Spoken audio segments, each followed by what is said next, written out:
এখানে আমাদের 1 নম্বর অঙ্কে আছে 4x + 1 = 2x + 7। তো এই অঙ্কের আমাদের সমাধান করতে হবে। এই অঙ্কের সমাধানে আমাদের চলকের মানটা বের করতে হবে, x এর মানটা নির্ণয় করতে হবে। চলো আমরা এটা সমাধান করি। এখানে আমাদের সমাধানের সময় প্রথমে লিখতে হবে যে দেওয়া আছে, এখানে দেওয়া আছে আমাদের কি 4x + 1 = 2x + 7। এরপরে কাজটা হলো আমাদের পক্ষান্তর করতে হবে। পক্ষান্তরের নিয়মটা কি, আমাদের পদটার এই পাশ থেকে ওই পাশে আনতে চিহ্নের পরিবর্তন করতে হবে। তার মানে প্লাস থাকলে মাইনাস, মাইনাস থাকলে প্লাস। তো এখানে আমরা 4x টা এই পাশে রেখে দিলাম, এই পাশে আমরা 2x কে নিয়ে আসবো, কারণ আমরা দুইটা চলক এক পাশে করব।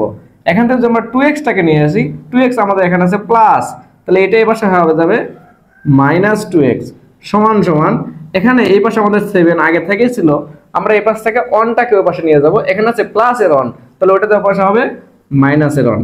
তার মানে এখন এখানে দেখো, এখানে 4x - 2x, তার মানে 4টা x এর মধ্যে থেকে আমাদের 2টা x কে বাদ দিতে হবে। তাহলে 4টা x এর মধ্যে থেকে 2টা x বাদ দিলে কি থাকে, আমাদের এখানে 2টা x থাকে।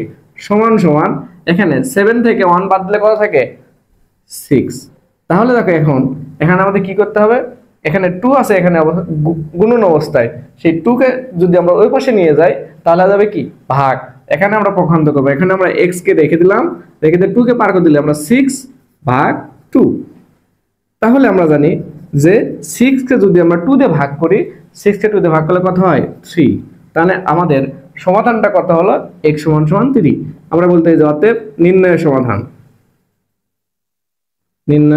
সমাধান x = 3। এটাই হচ্ছে আমাদের অ্যানসার।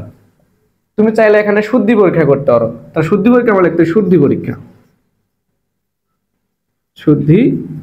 পরীক্ষা, শুদ্ধি পরীক্ষা করার সময় আমাদের বাম পক্ষ এবং ডান পক্ষ আলাদা করে শুদ্ধি পরীক্ষা করতে হবে।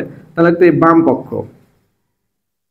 বাম পক্ষে আমাদের দেওয়া ছিল কি 4x + 1, 4x + 1। তাহলে আমরা বলতে পারি যে x কত পাইছি, x = 3 পাইছি। তাহলে আমরা বলতে পারি এখানে যে 4 × 3 + 1, তাহলে 4 কে 3 দিয়ে গুণ করলে আমরা পাচ্ছি 3 × 4 = 12 + 1, তাহলে এখানে পাচ্ছি আমরা 13। তাহলে বাম পক্ষে আমরা পেলাম 13। এরপর ডান পক্ষে আমাদের দেওয়া আছে হলো, ডান পক্ষে দেওয়া আছে 2x + 7। তাহলে এখানে 2 × 3 + 7, তাহলে আমরা পাচ্ছি 6 + 7 = 13। তাহলে দেখো বাম পক্ষের মান আমাদের আছে 13 এবং ডান পক্ষে আমাদের 13, তার মানে দুই পাশেই মানটা আমাদের সমান। তাহলে আমরা বলতে পারি যে অতএব বাম পক্ষ সমান ডান পক্ষ। আমরা শুদ্ধি পরীক্ষা করে দেখলাম যে আমাদের অ্যানসারটা ঠিক আছে কিনা। এরপর আমরা